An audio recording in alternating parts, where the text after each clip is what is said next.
Yo yo yo, I'm back with another Warhammer 40k video. This time we'll be diving into a new channel because it was a request and the video is titled All the Stolen Relics by Blood Ravens. And the channel name is Astartes Anonymous. Sorry if I butchered it.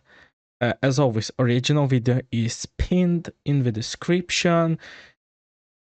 If you're interested in for me to react to some videos, you can leave them in the comments for me to find them easier. And without further ado, let's begin the reaction. With Dawn of War 4 upon us, one question comes to mind. Did you know that the Blood Ravens chapter has more named relics in their possession than any other two Space Marine chapters combined?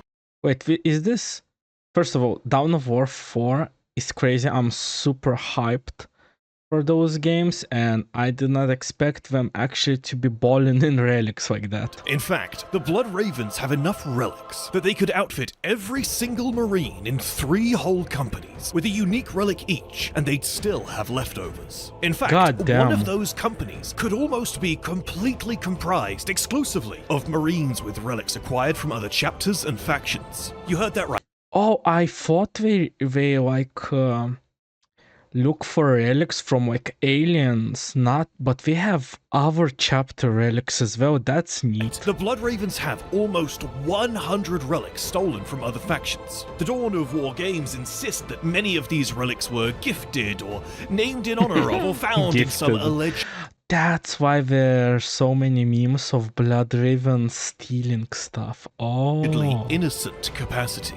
But no other chapter in 40k gets around that much. In fact, a number of these alleged gifts are from chapters that actually despise the Blood Ravens. So today, we're going to fully embrace the meme and take every relic that fits... I saw so many memes and I was always confused why. The joke, to shine a light on the illicit reclusium of the Blood Ravens. We're going to break this list down into relics by faction, starting with the factions that the Blood Ravens have commandeered the most relics from, and ending with the ones who've only lost 1 or 2 relics to the Scions of Aurelia. Starting off with the Space Marine chapter that finds themselves the greatest victim of the Blood Ravens' kleptomania, the Space Wolves, of which the Blood... I'm surprised. I would think that Space Wolves hold their stuff... like they take care of it. Like I wouldn't like I would expect like chaos chapters to lose their shit, but not these guys. Ravens possess 9 whole relics of. Just to apply this to greater context, there is more written lore for the stolen Space Wolves relics than most successor chapters in all of 40k. Axe of the Frost Rider. The Axe of the Frost Rider is a revered power axe once wielded by Otto Frostrider, a legendary warrior of the Space Wolves. He earned lasting renown when he used the weapon to slay the Chaos Champion Hasdrubal in single combat. After Frostrider's death, the axe was believed to have been interred with him in a frozen tomb beneath the ice fields of Asserheim. Yet, despite its supposed resting place, the weapon has mysteriously reappeared multiple times throughout the millennia. And always in moments of great need, cutting down the enemies of mankind. Most recently, it resurfaced once more, this time in the hands of the Blood Ravens. And naturally, they have no idea how it got there. Fang of... Wait, does that mean Blood Ravens just looted the dead guy? That's not cool. Fenris. The Fang of Fenris is a finely crafted power axe, now considered to be a sacred relic of the Blood Ravens chapter. Its creator, a master tech marine by the name of Isaac Jordanos, once attempted to visit the Space Wolves' homeworld of Fenris, seeking inspiration. While the Space Wolves refused him landing rights, true to their distrust of outsiders, Jordanos remained in orbit, where he was supposedly awed by the imposing sight of the Fang, the Wolves' towering fortress monastery. Upon his return, he allegedly forged the weapon in their honor, naming it after the stronghold that had impressed him so. Creating a Fenrisian power axe without ever setting foot on Fenris. Jordanos might have reportedly never landed on the world, but I suspect he did, and I suspect he didn't leave empty-handed.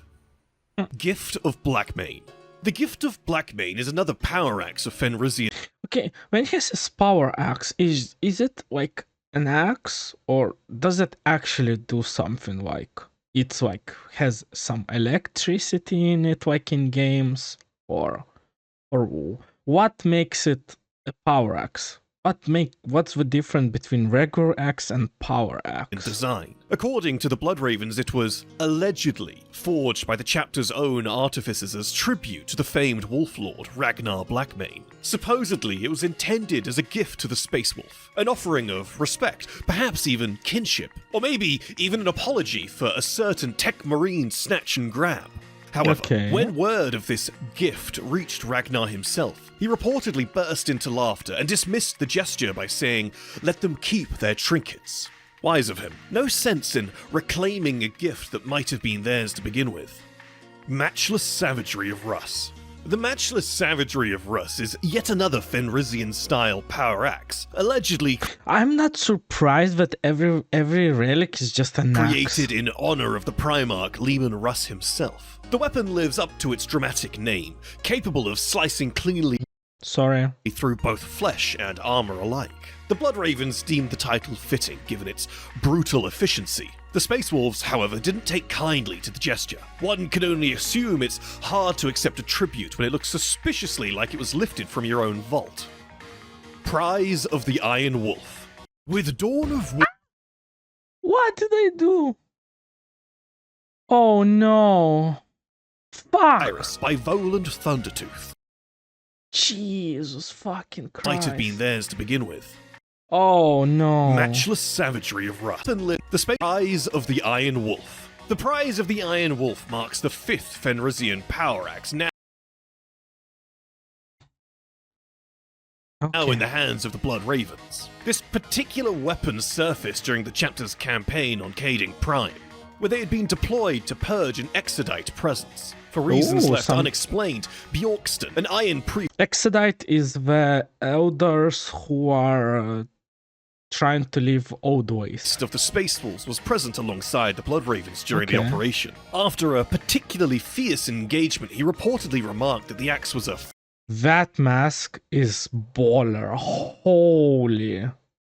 fine prize. No mention is made of him gifting it, so naturally one has to assume the Bloodravens took that as permission. Cunning of the Night Wolf. It's an axe. The Cunning of the Night Wolf is an exquisitely crafted sniper rifle. It shoots axe-shaped bullets. Rune-etched and finely tuned. According to the official story, it was gifted to the then Scout Sergeant Cyrus by Voland Thundertooth. It looks cool, a rune priest of the Space Wolves. The two had served together in the Death Watch, and the weapon supposedly arrived with a cryptic message, stating, "I think you will be needing this, old friend. Rumors of Aurelia bubble, even on Fenris, and the runes cast your fate in misfavor." Touching, sure, but if you know the Death Watch, or the Space Wolves, you know they guard their relics tighter than a dragon hoards gold. Odds are, Voland didn't send the rifle. Cyrus just never gave it back. Gelid Truth. The Gelid Truth is a formidable stormbolter, etched with Fenrisian runes of courage and fury. It's a bolter. Like, it's a bit confusing to me when I hear word relics. I think of stuff that can do crazy shit.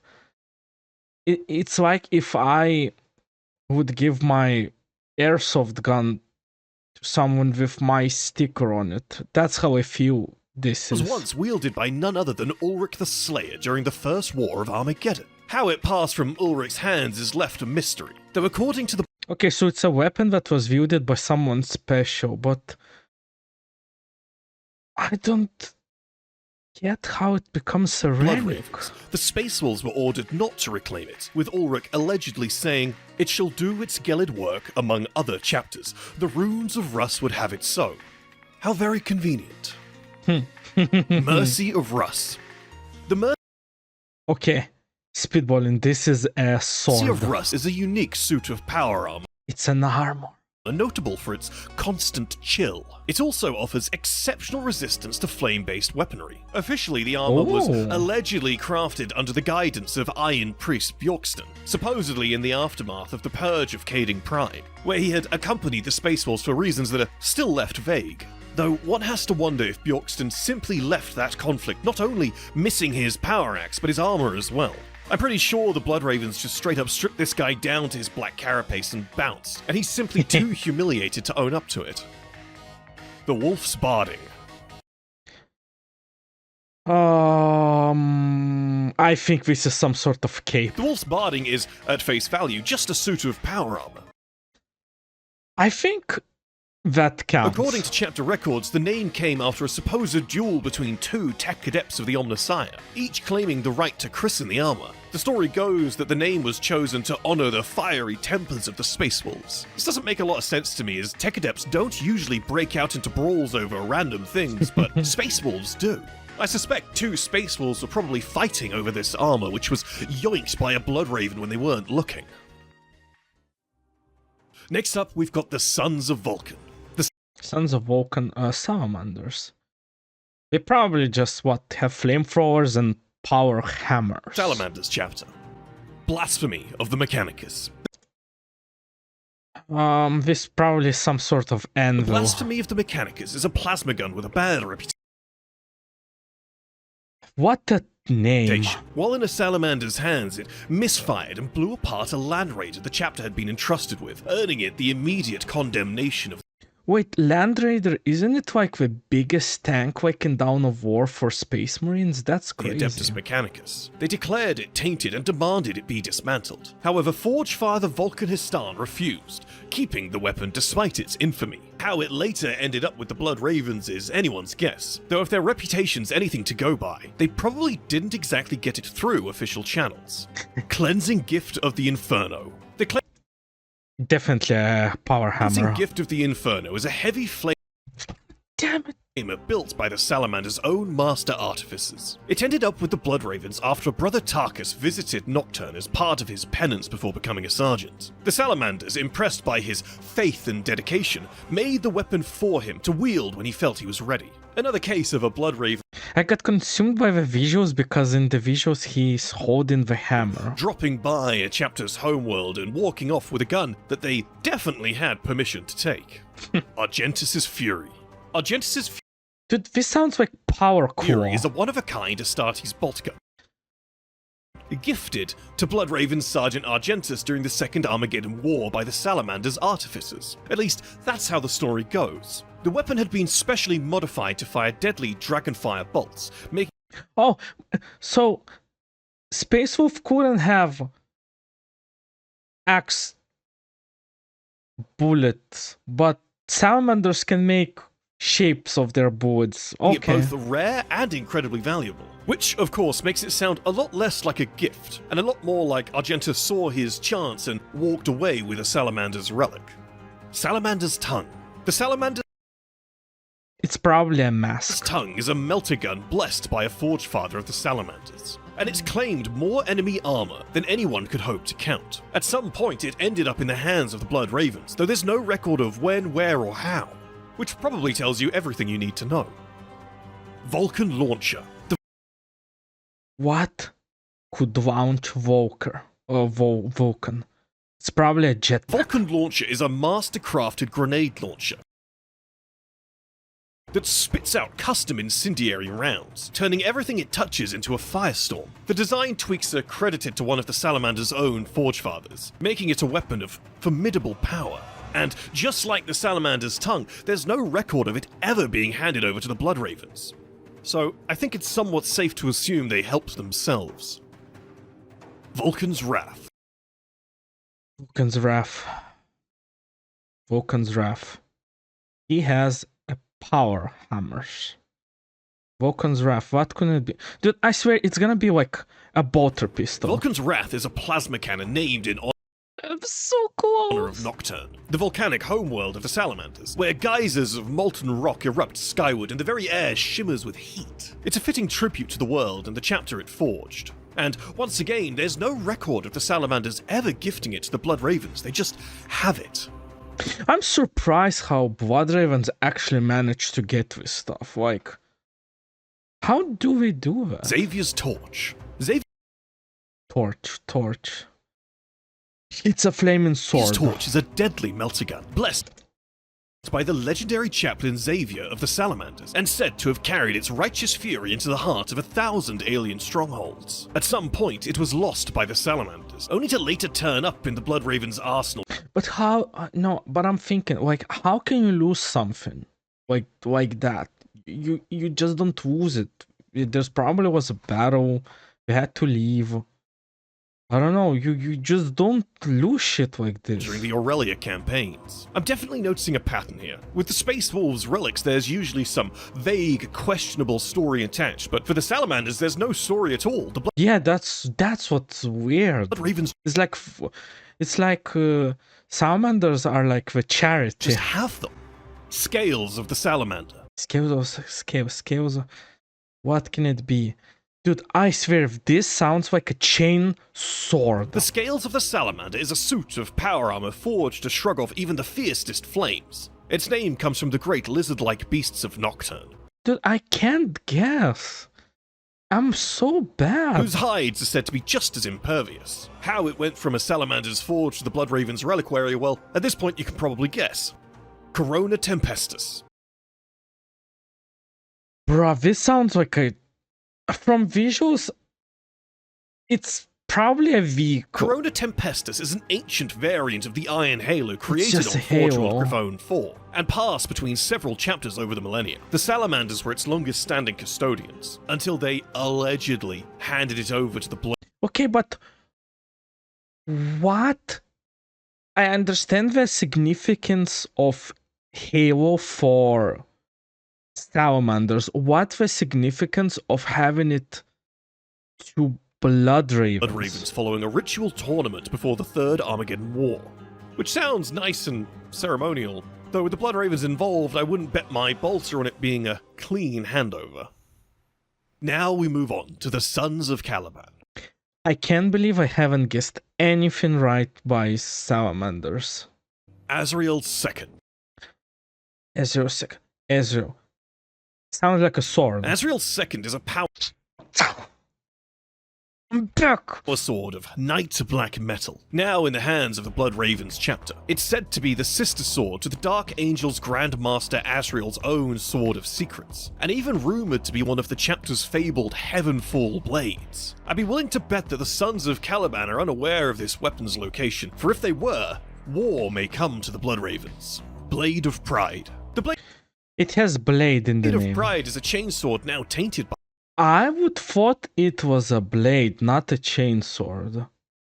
If it looks kind of nice and red, it's actually kind of cornish. chaos. It was one Cornish, I mean that corn would use it, not because it's corn. It's wielded by a Dark Angel during the defense of Hive Septimus against the Dark Eldar, when an explosion parted Dude, I'm also just seeing the visuals and I kind of want to play this game again. I don't know if my computer can handle it now. him from the weapon. It overheats like crazy. He chose to hunt it down rather than regroup, giving the Xenos time to capture hundreds more for their slave pits. How the Bloodravens came into possession of the blade is left completely unexplained, but with the Dark Angels and Chaos Corruption in the mix, it's not I also never seen this pistol he's holding in the hand. I think I quit when they added it. hard to suspect the Fallen might have a hand in it. Probably for the best that the Dark Angels don't know where it is now. Fist of Belial. The Fist. It's a Fist fist. of Belial is a Terminator power fist the Yes. Bloodravens claim to have I like Dark Angels. Maybe they're gonna grow as my favorites because all their stuff is named how it should forged be. in honor of Belial, master of the Deathwing, holding the Dark Angel's first company up as the gold standard for any Bloodraven granted the right to wear Terminator armor. Supposedly, the relic was lost millennia before M41, during the Casually lost. first Supposedly. pacification of Spire Legis on Meridian, only to be miraculously recovered during the First Aurelian Crusade. So, they make a Dark Angel's relic, lose it for 1,000 I just hope that whenever I lose something, I'll have people like Bloodravens around. years, and then just happen to find it again. Sounds about as believable as the explanations for the rest of their armory. Also, I'm pretty sure that with that length of time, it would make Belial older than Dante. Also, this is out of topic. Would Trazen like to trade with Blood Ravens, or has it even maybe it even happened, or it's like a no-no? So, yeah, I'm pretty sure this one's stolen. Final Absolution of Caliban. Final Absolution of Caliban. This is either a sword or a helmet. Probably a The sword. Final Absolution of Caliban is a plasma gun with a reputation for unleashing blasts so hot they could split a planet's mantle. Its name references the shadowy, half-whispered tales of Caliban's destruction, a choice that the Dark Angels have never found amusing. In fact, they've been known to suggest that the Blood Ravens should receive the same kind of absolution. If nothing else, it's nice to see the Dark Angels and Space Wolves finding common ground, mainly in wanting the Blood Ravens to pay for their raiding of everyone. I mean, don't these two like they have like tournaments in between these two legions? Relics. Lance of the Angel. The Lance of the Lance, dude, it's a spear. Angel is a master-crafted las cannon. I wouldn't have Once guessed. wielded by the Dark Angels during their crusade against the techno-recidivists of Phase 5. In that campaign, it racked an impressive kill count, 65 tanks, and a host of heretical combat drones reduced to scrap. When the war was won, the Dark Angels tech marines blessed the weapon, and it still bears the markings of that crusade. How it ended up in the Blood Raven's hands? We don't know. Oh, so maybe why those things become relics, because they were blessed by the Mechanicus guys. But given the pattern, I doubt the Dark Angels just handed it over. The Lion's Roar. Lion's Roar. A mask. Lion's Roar is a one-of-a-kind Astartes heavy bolter, named in honor of the Dark Angels Primarch Lionel. Okay, I'm starting to get mad a little bit. Dark Angels, why you do this? Johnson. Its punishing salvo is said to echo the Primarch's own fury. Also, I hate this fucking flying guy. The betrayals of the Horus Heresy. And while it was clearly made for the Sons of Caliban, it's now sitting comfortably in the Blood Raven's arsenal. Naman's Silence. Naman's Silence. A knife. Naman's Silence is a master-crafted sniper rifle named for the veteran Dark Angel Scout Sergeant Naman, who wielded it to deadly effect against the Orcs of Pesquina 4. Somehow, much like the Space Wolves relic sniper, the Dark Angels one ended up in the hands of the then Scout Sergeant Cyrus. Either Cyrus has a real talent for making friends, or for walking off with their guns. Favored of Baradiel. It's a shield. The Favored of Baradiel is a suit of power armor built with a number of custom touches, preferred by the Dark Angel's master Baradiel himself. Exactly how the Blood Raven's artificers came to know those personal design choices is unclear. Of course, the simplest... I'm just surprised, but all factions have some super relic armor. What makes it stand out from regular Space Marine armors? Like, explanation is probably just because the armor is blessed doesn't make it a relic. the right one. They just stole it. Right, it is time for the Blood Angel relics. Ooh. My favorites versus my favorites. Hand of Range. Hand of range. It's... it can be everything. It is not a power fist, that would be too easy. A sword. The Hand of Rage is a Terminator power fist It is so simple. that originally belonged to the Blood Angels. According to their official records, it was forged for the Fifth Company in honor of the righteous rage of the pure against the ruinous powers. Others, however, suggest the name is a nod to a darker truth, the sanguinary rage carried in the chapter's very gene seed. Unchecked Fury. Unchecked Fury sounds like an axe. The Unchecked Fury are a pair of relic lightning claws, once wielded by a Blood Angel, completely consumed in his chapter's bloodlust. Even now, the weapon still hums with the same black rage that claimed their former owner. And, somehow, they've ended up with the Blood Ravens, because apparently nothing, not even cursed relics, is off limits to them. Inferno of Baal. With Dawn of... Dude, I did it twice! Edom of Dante. Jesus. Consumed in his chapter's bloodlust. Even now, the weapon's... Inferno of Baal. A sword. The Inferno of Baal is a relic flamer first forged on the Blood Angel's homeworld. You know, Blood Angels and Flamers, it wouldn't even cross my mind, actually. How it ended up in the Blood Raven's armory is anyone's guess, and why they decided to tinker with it, mixing toxic chemicals into its Promethean fuel, is even less clear. Pistol of Baal. Please just be a pistol, not plasma The pistol. Pistol of Baal is a unique Astartes Mark III bolt pistol, its grip stamped with the teardrop marks of the Blood Angels. According to Blood Raven records, it was acquired during a ceremonial exchange of arms with the Blood Angels in M37. But strangely enough, the Blood Angels have absolutely no record of this exchange ever happening. That's so silly. This is one of those relics you don't even need the meme for, it's just straight up stolen. Fury of Lamates. This sounds like an assault rifle. The Fury of Lamates is a suit of power armor named after the legend.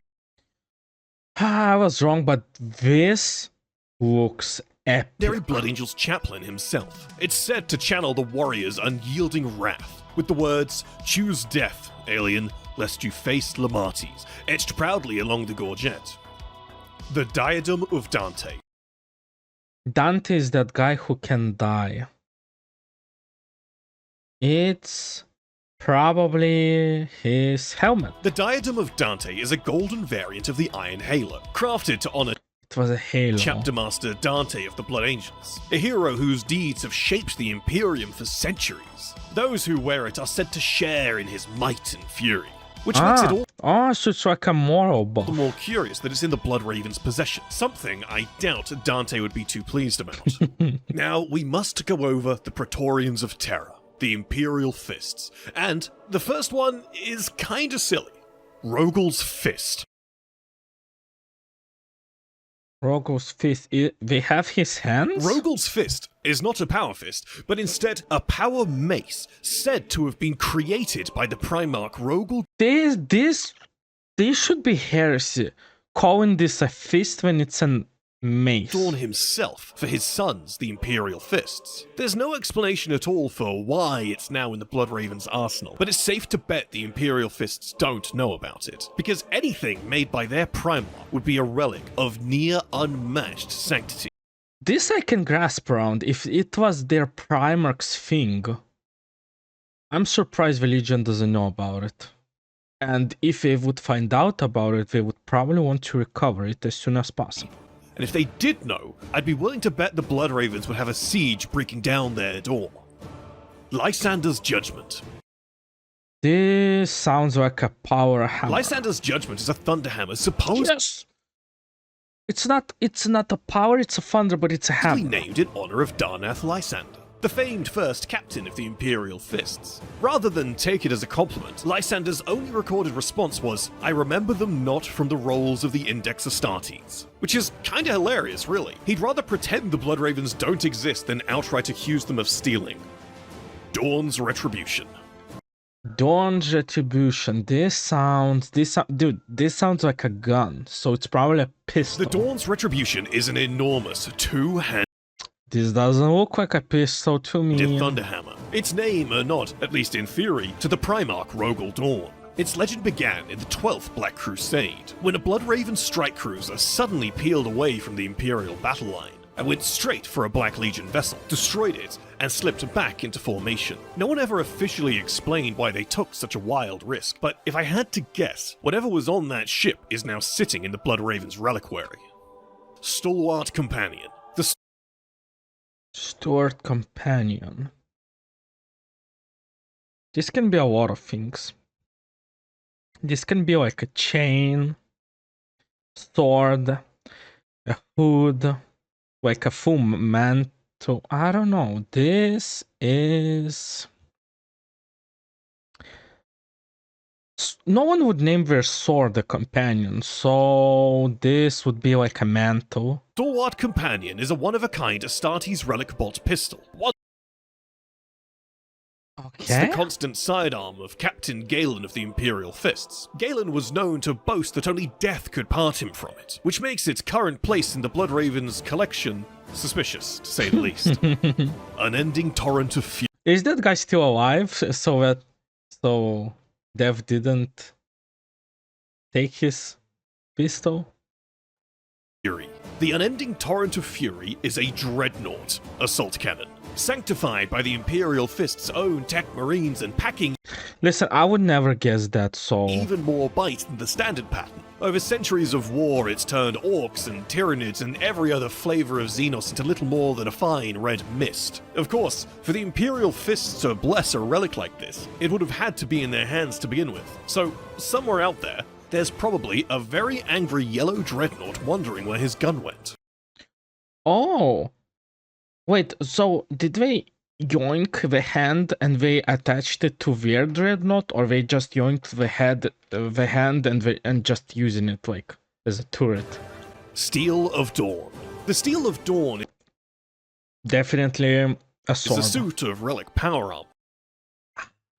Hailed at its creation as a masterpiece of protection and named for Rogal Dawn, which raises a fair question. Why would a completely unrelated chapter, barely even on the Imperial Fist's radar, name a suit of power armor after their Primarch? The most likely answer is that they didn't make it at all, they just acquired it. Moving on, we have the Sons of Rabute Gilliman. Oh, I can already see so much stuff you can yoink from them, because there's a lot of them, obviously, so they're very yoinkable. Gaze of Tigurius. Gaze of Tigurius. Processing. I think this is a power fist. The Gaze of Tigurius is a master-crafted lance cannon, last recorded in the hands of the Ultramarines during Chaplain Varnus's mission to Lorne 5, to recover the Imperator Titan Dominatus. Its name likens to the fate of its targets, to that anyone foolish enough to draw the ire of Tigurius, the Ultramarines' chief librarian. Gilliman's example. Gilliman's example. Dude, all I can imagine is just like a laptop with Excel in it. I can't do this, guys. Gilliman's example. What? It's probably a Halo. Gilliman's example No, those things they put on helmets. is a Crusade pattern relic bolt. Say what now? Painstakingly crafted on Ultramar to the same exacting standards used in the days when Rabute Gilliman first set quill to parchment for the Codex Astartes. Only a handful of these weapons are made in the modern era, and almost all are carried by Ultramarine veterans who regard the design as the pinnacle of the bolt gun's potential. They're the kind of relics that rarely leave Ultramarine hands, if they're ever brought out of the armory at all. So the fact that one has ended up in the Bloodraven's possession... I mean, there's many Ultramarines, many commanders. Some Ultramarine will sadly die. Bloodraven's taken. This one, honestly, to me, makes it's reasonable that they have it. Well, either it was the world's most generous gift, or they liberated it. Holy Bolter of the Ancient. It's a bolter The Holy gun. Bolter of the Ancient is a revered Ultramarines relic, a bolt gun that has seen countless Yes. crusades at the side of the chapter's finest warriors. Much of its full history has been lost to time, but legend claims that Marnius Calgar himself once I love Calgar. bore it during his early centuries as a tactical marine, which makes it all the more impressive and suspicious that it's now sitting in the Bloodraven's vaults instead of Ultramar's. Tellion's Chosen. Tennis Chosen sounds like a Chosen sword. is a master-crafted relic Dude, they only have guns. And this gun looks sweet. sniper rifle named after It's a sniper the rifle? legendary Ultramarine Scout Sergeant Tellion. It's said to have been wielded by him to devastating effect on Icar 4 during the Second Tyrannic War. A fitting feat for one of the greatest Ultramarine heroes, and one of the deadliest Astartes marksmen in Imperial history. And as some of you have already guessed, it's now in the hands of the Bloodraven's own Cyrus. Some patterns really do repeat themselves, don't they? Barding of They should. Ultramar. The Barding of Ultramar is a suit He said it, it's a suit. of Relic Artificer power armor straight out of the Tyrannic Wars. After Tarsis Ultra, High Fleet Leviathan kept spreading, and in one system, a small Ultramarines force was making a desperate last stand. Then, out of nowhere, a Bloodraven strike cruiser dropped into orbit and started raining down drop pods. Caught between the two chapters, the Tyranids were wiped out, and the Ultramarines allegedly gifted the armor to the Bloodravens with I think it was like chaos. All Blueberries. the blessings and litanies you'd expect, because obviously it wasn't snatched off a tyrannic war veteran or anything. Ancient Purity Seal. The It's a seal. Ancient Purity Seal is exactly what it sounds like. A worn parchment and I genuinely don't understand how this is a relic. wax seal covered in litanies to the Emperor and holy terror. It's incredibly old, and while it now sits with the Blood Ravens, it clearly bears the initials of a long-dead Ultramarines chaplain. Next up, we've got Leandros? the Death Watch. Deathwatch. I actually... Wait, Deathwatch... When I played Space Marine 2, you start as Deathwatch, but who are they? Titus was Deathwatch. He was Deathwatch because he was accused of heresy, but he wasn't. So everyone who is accused of something end up here, I guess. Now, the Death Watch is really quite funny when it comes to relics, as if you know anything about the Death Watch, you know that when it comes to Astartes chapters, none really match their capacity for esoteric relics. Sure, the Grey Knights and the Dark Angels have indeterminable amounts of old knight tech, but the Death Watch? The Death Watch have everything. Dark Age weapons, Xenotech, exclusive weapons and vehicles, and they guard all of it jealously. Xeno Splitter. The Xeno Splitter is a Death Watch relic chainsword, blessed This looks like a Xeno Splitter. It's the first thing that popped to my mind, but I forgot to stop. My bad. by the Ordo Xenos and carried into battle by countless alien-slaying space marines of the Death Watch. The first Blood Raven to serve in the Death Watch, a brother Tritheos, wielded it during the Tartarus campaign before falling against the Eldar. After his death, the Inquisition allegedly gifted the blade to the Blood Ravens in his honor. Hate Actually, a noble thing to do for Inquisition. of the Xenos. This is probably some armor. The Hate of the Xenos is a relic plasma pistol first carried by Tritheos? I'm not sure how to say this guy's name.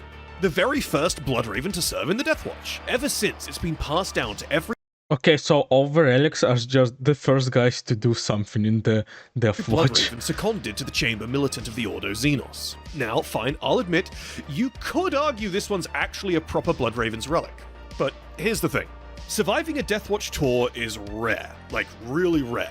Never mind keeping the same pistol intact through multiple Marines undertaking that tour. That's not just lucky, that's actually really, really suspicious. I wouldn't be shocked for a moment if it was quietly liberated from a Watched Fortress armory just to avoid the embarrassment of losing the cursed hot potato plasma gun. Jupiter Thunder. The Jupiter Thunder is a legendary plasma gun with a storied career in the Death Watch, cutting down alien threats across the galaxy. Its last recorded use was during the fall of the Andreas system to the Orcs, and after that, its mysterious I forgot to pause again. I'm sorry. Oh my god. Yeah, but I wouldn't guess it. turned up in the Blood Raven's armory. Oh. Ooh. I don't know if you can tell, I've got a sore throat whilst recording this, but I need to get this one out on time. 6 liters of water on hand to try and soothe my throat. You know what? When I'm sick, water never helps me. Personally, I do tea. Warm tea. Scourge of Xenos. Scourge of Xenos. It sounds like... Not fist. It sounds like the claws. The Scourge of Xenos is a special Astartes heavy bolter that It's a bolt. the Blood Ravens proudly list as a relic of theirs. They claim it was carried by Sergeant Bryn, their second ever Marine to ever serve in the Death Watch, Ah. and that by the time he came back, it had racked up blessings from 3 separate Inquisitors. Yeah, I'm gonna be real, the flavor text for this weapon is straight up Blood Raven propaganda. Watch captains don't receive blessings from multiple Inquisitors, let alone some random Blood Raven in the Death Watch. Shadow Scale. It sounds like a whip. The Shadow Scale is a rare suit of power armor, It's an arm. occasionally issued to This looks like a pimp named Space Slickback. Marine serving in the Death Watch. Built from light-absorbing nanofibers and compressed ceramide, it's said to carry an almost supernatural shroud, letting even a towering Astartes melt into the shadows. It's basically Ooh. Death Watch stealth armor. And out of all the Death Watch relics the Blood Ravens have acquired, this is definitely one the Long Vigil would come storming back for if they realized it had been pinched. Okay, we are now moving on to some of the wildest relics that the Blood Ravens possess. Custodes relics. You know, I see Blood Ravens taking like other Legion stuff and not giving a flip. But I genuinely don't understand how they can yoink custodian stuff. For obvious reasons, the Custodes do not like their gear being in the hands of Space Marines. I imagine the that. Custodes just do not like Space Marines, period. And I want to say that these are the wildest relics the Blood Ravens have, but they aren't. But they're close. They're close.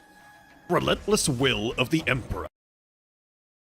Power Fist. The Relentless Will of the Emperor is an ancient, venerated bolter that the Blood Ravens claim once belonged to the Adeptus Custodes, the Emperor's own elite guard on Terra. The source specifies his personal guards, so it's highly likely that this bolter was once property of the companion sect of the Custodes, the individual custodians who stand watch over the throne room. While the Custodes do use bolters, they're rarely standard-ish. Their weapons are typically... Yeah, kind of. You know, when I imagine custodian, I always imagine them with that like long, like they have like this, I guess, mace, but it has like a gun attached to it. Like I don't know how it's called. Typically far more ornate and powerful. From a lore perspective, ignoring how it looks in-game, it could well have been... It's not mace, I meant lance. I think a Custodian Lastrum Stormbolter, or even a Sagittarium Boltcaster. Which begs the question, how in the throne's name did the Blood Ravens get their hands on it? Because I assure you, no Custodian is handing their weapon over willingly to... Yeah, this is what I imagine it. ...an Astartes. I honestly think they probably found the dead Custodian somewhere and just yoinked it. Yeah. Righteous Inferno. Okay, I won't stop. This sounds like a power fist. The Righteous Inferno is a flamer in the Blood Raven's arsenal. Again, I would never guess that custodians use flamers. Said to have once been wielded by a member of the Custodes. Its purifying flames are said to burn with unmatched intensity, a lingering blessing from having served so close to the Emperor himself. Flamer weapons among the Custodes are exceedingly rare, but one does come to mind. The Infernus Fire Pikes of the Custodian Aquilon Terminators. Massive flame projectors built to reduce entire Custodians also have Terminators? hordes to ash in an instant.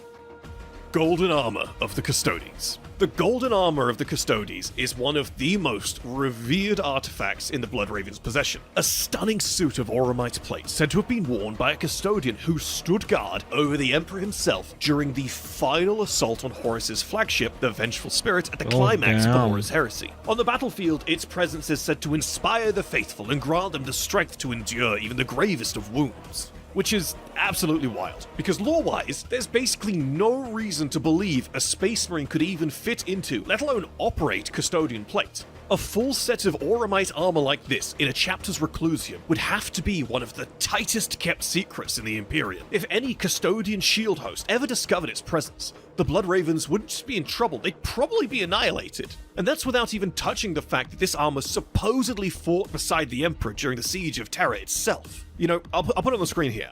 I did a video a few weeks ago covering every single Custodian relic, which, you know, I'll link down below. And I can say, with absolute certainty, that if this relic was in Custodes' possession, it would have been probably one of the most valued relics at the Custodes' disposal next to the Moment Shackle and the Apollonian Spear, just for being present during the siege on the Vengeful Spirit. The things he mentioned, I have no clue what they are. We're probably cool as heck. The Blood Ravens are absolutely if the Custodes ever find out about this armor. Moving on, we have the Sisters of Battle. Oh no, we even yoink sister stuff. The Talons of Faith. Talons of Faith. Talons. Talons is claws. Power claws. The Talons of Faith is a lightning claw adorned with seals of the Ecclesiarchy and icons of the Adeptus Sororitas. A weapon meant to embody the Emperor's wrath. In battle, it strikes with all the fury and holy judgment against the enemies of mankind. How do they fit those claws on their, like... And yet, there's no record anywhere of it ever being given to the Blood Ravens. So it seems they've helped themselves to the Sisters' Armory too. Fiery Scourge of the Witch Hunters. This like a melta The gun. Scourge of the Witch Hunters is a heavy bolter once carried A bolter.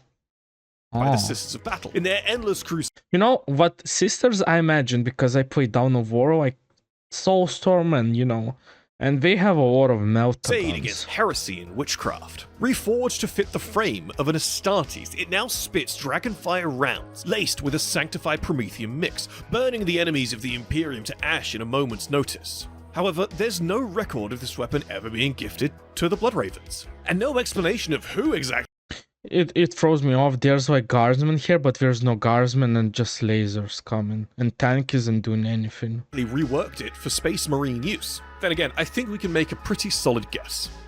Guardian of Faith. The Guardian of It's probably like a Halo. Faith is a bolt gun the Blood Another bolt Ravens gun. call a relic, supposedly awarded to them after the defense of the Damocles cluster. The odd part is that it's a Godwin Diaz pattern, the model of bolt gun made only for the Sisters of Battle.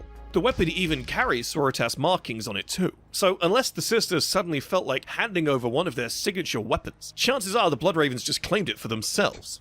Lightbringer. Lightbringer It's a sword. is a flamer with a lot of Flamer. Should have guessed Whitebringer. What can bring white? Flamethrower. stories attached to it. Some claim Saint Celestine herself used it before her ascension, burning humanity's enemies with holy fire. Most of the Sororitas don't actually believe that part, but no one denies it's a potent weapon. What isn't explained anywhere is how this supposed Sororitas relic ended up with the Bloodravens. Now for the Black Templars. Black Templars also, they have like no Primarch. I honestly don't know nothing about them. The Doom of Apostasy is a Doom of Apostasy. Sounds like something with power in the title, so a power hammer. massive two-handed Dude, I'm so good. thunderhammer of a Black Templar Don't include all my previous mistakes. hero. Supposedly, High Marshal Signandus himself once wielded it during the Terran Crusade, even smashing through the chambers of Goj Vandir in the final push. Historians dispute this tale, but those who've borne the weapon since don't doubt its sheer power. What no record explains, however, is how it went from the Templars' hands into the Bloodraven's vaults. Gauntlet of the Templar. It's a gauntlet. The Gauntlet of the Templar is a Terminator power fist, tied to a less than friendly history between the two chapters. The Bloodraven's reliance on librarians has always clashed with the Templars' hatred of psychers, and in M36 the tension boiled over. An actual Templar crusade traded fire with a Bloodraven strike cruiser commanded by a librarian. The Ravens later named this weapon after the Templars, supposedly as a jab at their rivals. Personally, I think the real explanation is simpler. That little exchange of fire was probably over the relic's theft. Armor of the Crusader. It's definitely just an armor. The armor of the Crusader is a Thank you, how do you even say Knights of Templar? suit of power armor the Bloodravens claimed was gifted to them after their part in the Vesper Crusade, allegedly by Castellan Draco of the Black Templars. It's said to carry a spark of his zeal. But considering the Templars already loathed the Ravens for their heavy use of psychers, the idea of handing over gifts sounds unlikely. The Iron Snakes. Everything is so shrouded, like in mystery, how they get their stuff. I'm surprised how good the blood ravens are at yoinking. Axe of the Iron Snake. The Axe of the Iron Yeah, listen, I didn't even have to guess it. It said Snake axe. is a power axe once held by the Iron Snakes of Ithaca, revered for its role in slaying the great worms that prowl their deep oceans. A weapon of deep cultural meaning to the chapter, it's now somehow in the Bloodravens collection. Vault of Deep Night. The Vault.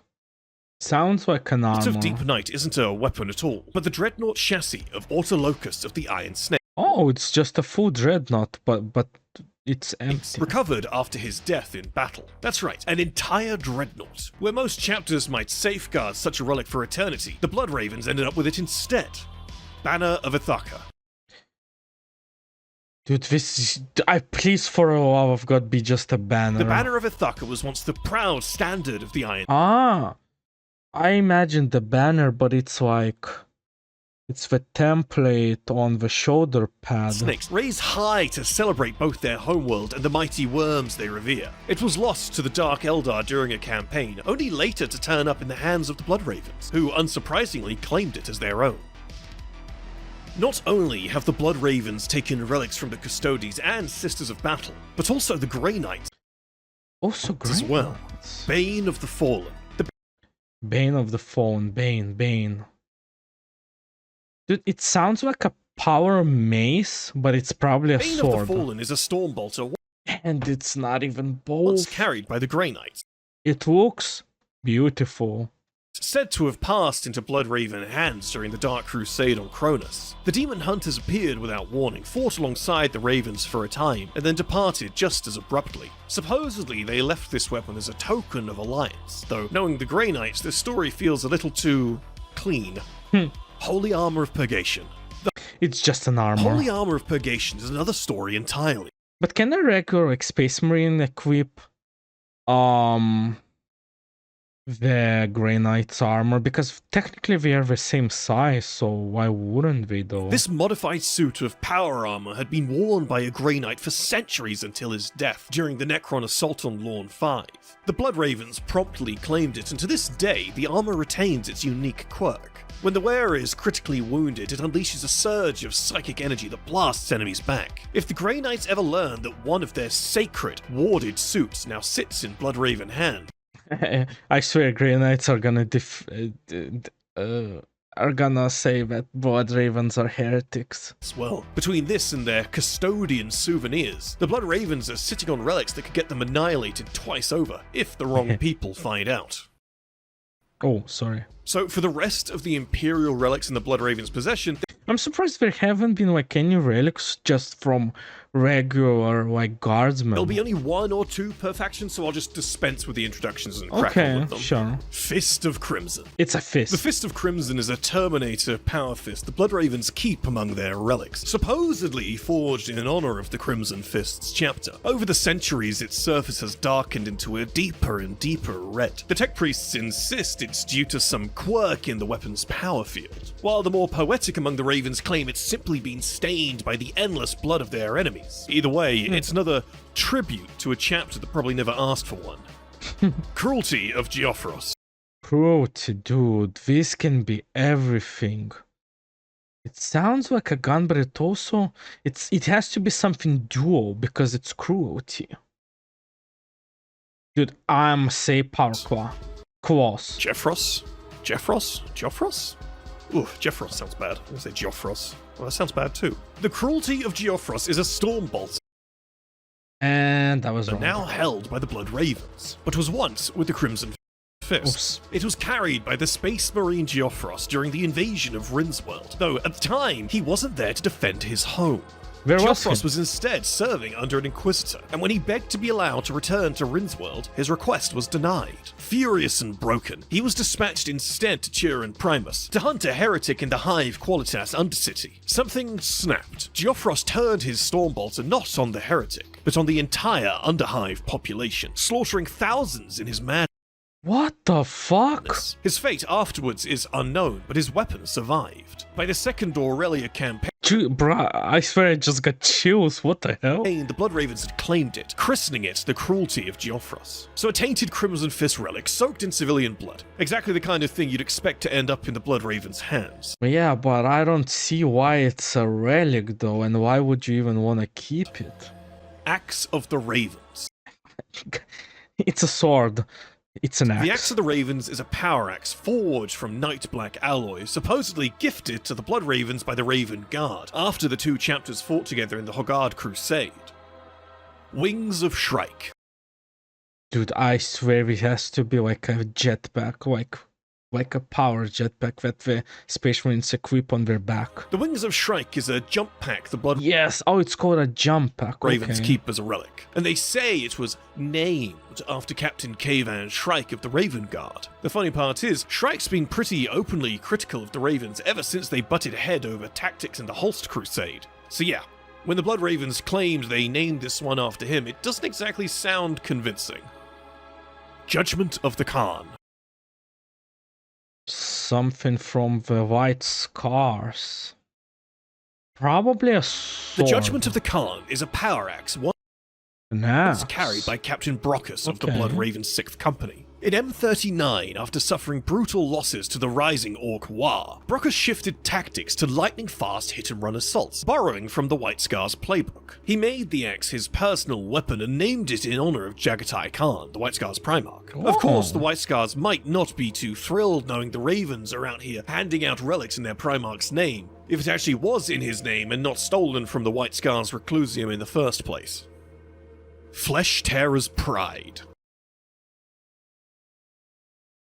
It's probably an axe. Flesh Tearer's Pride is a chainsword the Blood Raven Chainsaw. is claimed to have named after the Flesh Tearers. During the Third War of Armageddon, they watched the Flesh Tearers pull off the near impossible, driving an Orc horde into retreat. Afterwards, the Ravens say they decorated... This is also one thing that like really hard to imagine for me personally, is seeing orcs retreat. this weapon with Flesh Tearer's heraldry to honor the feat.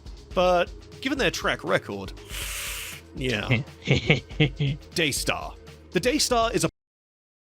I'm sorry I wasn't fast enough, but it's definitely like a plasma gun. Plasma cannon once wielded by a veteran devastator of the Angels Sanguine during their fateful clash with the Catan known as the Nightbringer. As the godlike horror closed in, the Marine is said to have fired a blast so bright it rivaled the midday sun on a desert world. What became of him afterwards is a mystery. He vanished from record completely. The weapon, however, didn't vanish. The Blood Ravens later recovered it, and it's been in their armory ever since. Artificer Bolter. It's a bolt. The Artificer Bolter is a finely crafted bolt gun. Oh, it looks weird. It has like a mini axe. Convenient. The Blood Ravens possess. The Blood Ravens version of the story is that it was gifted to them at the urging of Vashiro, chief prognosticator of the Silver Skulls. Trust the Silver Skulls to make a relic called something as blunt as the Artificer Bolter. Talon of the Doom Eagle. Talon is like a power claw. The Talon of the Doom Eagle is a plasma pistol I'm surprised. carrying the heraldry of the Doom Eagle's chapter, supposedly recovered on Balassu Primaris, a world with no record of the Doom Eagles ever fighting there. Alongside it was found a power axe, dubbed the Eagle Talon, and the two have since been kept together as a paired single relic in the Blood Raven's armory. Strange This is the first pair in this video. That's cute. how both a pistol and an axe just happen to turn up far from any Doom Eagle activity, though not so strange when the Blood Ravens are involved.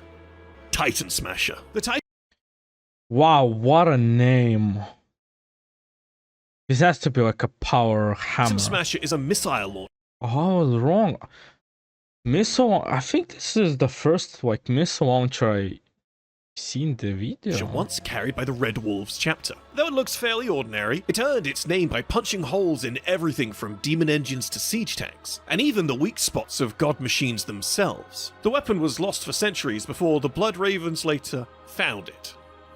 Armor of Brotherhood. The Armor of Brotherhood is a suit of Terminator plate with a long history. Over 1,000 years ago, Chapter Master Mariah of the Blood Ravens presented it as a gift to the Nova Marines, a gesture meant to strengthen ties between the two chapters. It was later thought lost during the Lithash Sector Crusade against the Tau, until it resurfaced in Blood Raven hands where it's once again been found in service. Considering the Nova Marines are one of only 2 named chapters with enough Terminator armor to outfit their entire first company, they probably won't come storming after this one. Still, it's hard to notice how quickly a gift given came back to the Blood Ravens. I like the puns.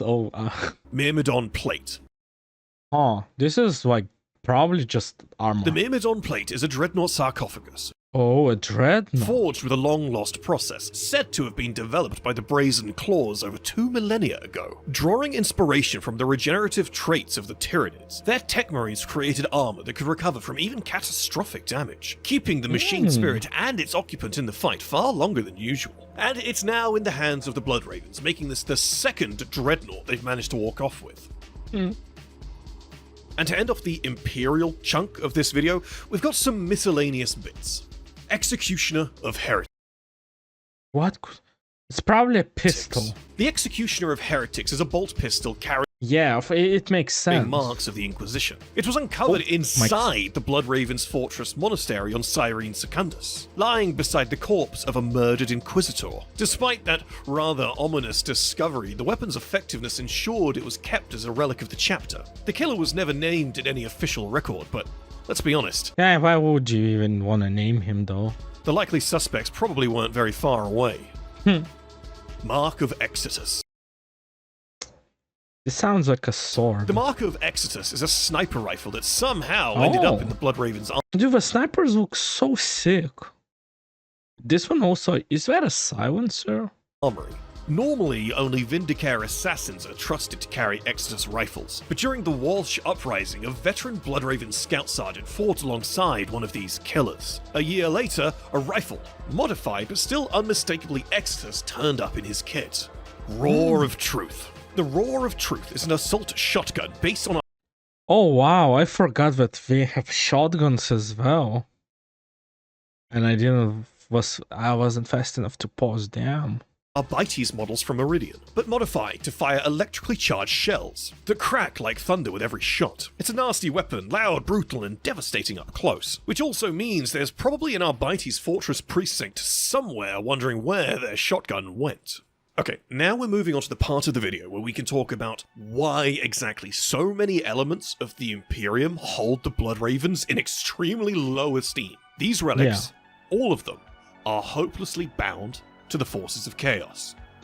Oh, okay. Dreadmaul of Scarbrand. Dreadmaul. Dude, I don't even know. The Dreadmaul of Scarbrand is a colossal, two-handed thunderhammer, set to burn with the unending fury of the exiled Bloodthirster himself. The young blind Firstler Axis? Scarbrand, once the greatest of Khorne's servants, was undone by his own rage. His wrath turned even upon his master. In his madness, he struck the Blood God, a crime for which Khorne cast him down and scarred him with eternal exile. That same endless, howling fury is what the hammer is said to echo, each swing carrying the weight of Scarbrand's fall and his ceaseless hatred. And naturally, it now sits in the Bloodraven's collection. Dominion of the Weak. Dude, this I would never, like, guess, like, I don't know, it's like a lance. Dominion of the Weak is a grenade launcher A grenade launcher. first carried by a traitor guardsman during the Tartarus campaign. When he was sacrificed in a ritual by the Alpha Legion sorcerer Sindri Mir, the weapon slipped into a pool of blood and, in the process, soaked up a fragment of the sorcery unleashed in there. After Sindri's defeat, the Bloodravens recovered it and claimed it as their own. Sinister. Yeah, but now I'm curious, what does that grenade launcher do? Like, Sinister. The Sinister is an ancient, corrupted bolt pistol. Oh, dude, this is also like, I imagine salamanders with like fire weapons, and I can't imagine like Khorne demons with anything but like axes and swords, and I can't imagine them with guns. It's been carried into every single Black Crusade of Abaddon. Oh. Spoiler. Passing between traitors and loyalists more times than anyone can count. The Inquisition has long sought to see it destroyed, yet the weapon always manages to resurface. Its most recent appearance has been in the hands of the Bloodravens during the Second Aurelia Crusade. Traitor's Sidearm. The Traitor's Sidearm is a melter pistol taken from the corpse of a Chaos Champion and, unsurprisingly, now rests in the Bloodraven's armory. It's a vicious weapon, especially when paired with a blade or an axe. And even after its purification rites, it's said to still carry the taint of its first owner. Also, even they still try to purify it. Oh, damn. Aegis of Obliteration. The Aegis... Dude, I can't. I give up. The Chaos really know how to name their things, so I wouldn't be able to guess. It's probably an axe. Aegis of Obliteration is a suit of corrupted Terminator armor, once worn by an Astral Claws renegade during the Badab War. When the traitor was struck down, the Bloodravens claimed the suit, and Bloodraven Tech Marine Domitius took it upon himself to cleanse the armor for the chapter's use. A task in which he failed, and yet the relic still lingers in their vaults, tainted and dangerous. Exactly the kind of thing the Bloodravens would keep around instead of destroying. The Testament? I think Bloodravens just think that one day they'll be able to purify it. of Malinus. The Testament of Malinus is a page torn straight out of a tome stolen from the Black Library. Later, it's not even chaos, it's just the elder thing. That's crazy. fashioned into a battle standard by the Blood Ravens. The heretical script was blackened with a dye, but the corruption beneath still seeps through, whispering to whoever carries it. Okay, this isn't necessarily a Chaos Relic, but I don't know where else to put it. If the Ordo Xenos or the Deathwatch found out the Blood Ravens were using Xenos tech in a banner, there would be hell to pay. Oh, it's in their banner, god damn. Bedlam Staff of Sindri Mir. Let me guess, it's a staff. The Bedlam Staff of Sindri Mir is a corrupted force staff, saturated with 10,000 years of sorcerous power. It was the favoured weapon of Sindri Mir, sorcerer of the Alpha Legion, until the Blood Ravens cut him down during the Tartarus campaign. Rather than destroy the tainted artifact, they recovered it, and it still thrums with his lingering essence to this day. Any other chapter would have incinerated it without hesitation. The Blood Ravens just added it to their collection. Alpha Rifle. It's a rifle. The Alpha Rifle is a corrupted sniper rifle. It's a sniper. I was wrong, damn. Once wielded by... Crazy how I didn't even consider that they can even yoink Alfaria shit. Marksman of the Alpha Legion during the brutal fighting on Tartarus. It claimed the lives of dozens of Blood Ravens before the campaign ended, and when it was finally taken, Chaplain Michaelis ordered it locked away deep in the chapter's vaults. And yet, by the time of the second Aurelia campaign, the rifle was back in use by the Blood Ravens. How it slipped out of confinement is anyone's guess, but it fits their habit of pulling cursed relics off the shelf when it suits them. Carapace of Pain and Armor of Infernus. It's armor. The Carapace of Pain is a suit of power armor the Blood Ravens forged out of Alpha Legion plate, recovered on Tartarus. Even reforged, it still carries the traitor's corruption, feeding on the life of anyone reckless enough to strike its wearer in close combat. The Armor of Infernus has a similar origin, stripped away from the corpse of another Alpha Legionnaire during the same campaign. The Blood Ravens kept it for themselves, and it remains steeped in ruinous energy. When its bearer is... I think everything that comes from Alpha Legion is probably considered a relic. wounded, Empyrean fire bursts from the armor, burning everything nearby. That's 2 corrupted Alpha Legion suits the Blood Ravens have not only kept, but use. Mephitic Perdition of Flies. The Mephitic Perdition of Flies was once the power fist of Solon Decius, a Death Guard Marine who, unlike most of his legion, preferred the fury of close combat. Decius remained loyal during the Horus Heresy, one of those aboard the Eisenstein during its desperate flight to Terra to warn the Emperor. But when Nurgle's rot took hold of him, he tried to halt the corruption by cutting off his own hand inside the gauntlet. Oh, damn. A futile act as the Plague God's curse spread regardless. The weapon was thought lost, but Hey, but at least that guy tried to do something about it. centuries later it resurfaced during the second Aurelia campaign in the possession of the Blood Ravens. It still carries the taint of the Lord of Flies, which, of course, didn't stop the Ravens from keeping it. It probably stinks up the whole place, though. Plague Spitter. The Plague Spitter Like, dude, it sounds like a tank that can spit. is a corrupted bolter once carried by the Death Makes more Guard sense. Plague Marine Cachexis, who used it until his death at the Battle of Ulfman. Even after repeated attempts at cleansing by tech priests, the weapon still carries the stench of his corruption, its every shot reeking of Nurgle's foul blessing. It shares its name with the plague-spewing weapons mounted on the fetid bloat drones and plague-burst crawlers, though those are far deadlier versions.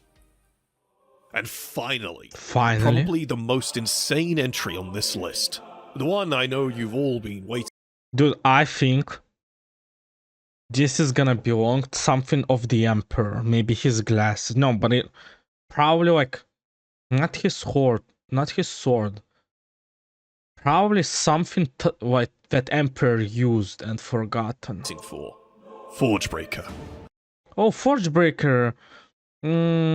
First Manus power hammer that was made by Fulgrim. The great thunder hammer that's passed through the hands of multiple Primarchs. Forgebreaker is no ordinary thunder hammer. It was forged by the Primarch Fulgrim for his beloved brother, Ferrus Manus. Yeah, it's so cool that now I know it though. While Ferrus in turn created the sword, Fireblade, for Fulgrim. Each declared the other's weapon superior, and so they traded, cementing a bond of brotherhood deeper than any other between the Primarchs. That bond, however, would shatter with the heresy.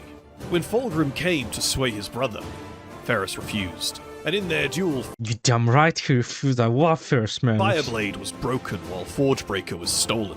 On Istvan 5, the brothers met again, Ferris with the reforged Fireblade, Fulgrim with Forgebreaker. It ended with Ferris dead by the blade of Laeron, and Fulgrim damned for all time. Forgebreaker would pass into the hands of the arch-traitor and Warmaster Horus Lupercal himself. After Fulgrim's fall... I even forgot that Horus had a hand in it, like he held the Forgebreaker, like literally. Hammer eventually came into the hands of Perturabo, Primarch of the Iron Warriors, who refashioned it to suit his own war gear and renamed it Forgebreaker Desecrated. Somehow, in the late 41st millennium, the weapon slipped from his grasp and turned up in the armory of the Blood Ravens chapter. By 999 M41, though, Perturabo had reclaimed it once more. How there was a back and forth for it. the Blood Ravens lost it, or how they ever got their hands on it in the first place remains a mystery. Oh, so Perturabo got it back, but the fact that Blood Ravens hold it for a little bit, okay. Hopefully, a mystery that has a light shined on it in Dawn of War 4. And there you have it. The long, improbable, and often flat-out incriminating list of relics the Blood Ravens have managed to collect over the millennia. From custodian Auramite plate to Grey Knight armor, from salamander forges to the halls of the Dark Angels, there seems to be no vault, reliquary, or battlefield they haven't helped themselves to. And with Dawn of War 4 just revealed, you can bet the Blood Ravens will saunter onto the battlefield with a fresh batch of Oh, I know, it's my wallet is gonna be in pain. newly discovered relics in no time at all. Thanks for watching. See you next time. Oh my god. Behind every paragraph and reference in these videos, there's a mountain of research, editing, and more than a few burnt-out cogitators. That's where our patrons come in, with multiple tiers offering a variety of things, from exclusive chats in our Discord to personalized artwork created for our individual patrons. Every subscription keeps the machine spirit of the Astartes Anonymous YouTube channel appeased. And for our top-tier patrons, a display on the Wall of Honor at the end of each podcast. So if you're enjoying the content, please do consider taking a quick look at our Patreon. Thanks so much for watching. Thank you for making the video, Astartes Anonymous, and also thank you for the commenter who requested this reaction. I actually had a lot of fun. I didn't think it would turn to an interactive game for me, but it did. Hopefully you enjoyed it as well. I'm actually eager to see what more this channel has in it. Other than that, thank you for staying with me and watching the reaction. If you have more requests, leave them down in the comments, and see you in the next one. Ciao, cacao.